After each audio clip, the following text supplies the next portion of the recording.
Hi, காலையில் சூரை மீன் வாங்கினேன்னு சொல்லியிருந்தேன். அந்த சூரை மீனை எப்படி கறி வைக்கலான்னு பார்க்கலாம்.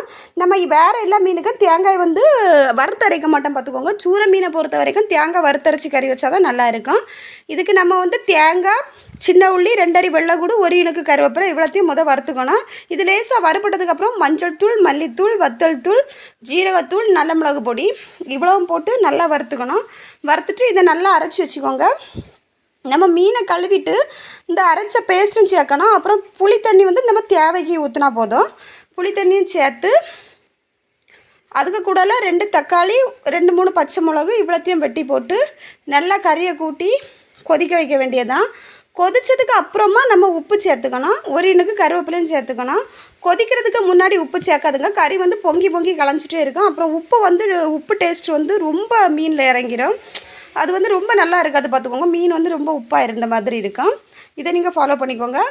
அப்புறம் என்னென்னா, நம்ம பொரிக்கிறதுக்கு மீன் 2-3 எடுத்திருந்தேன்.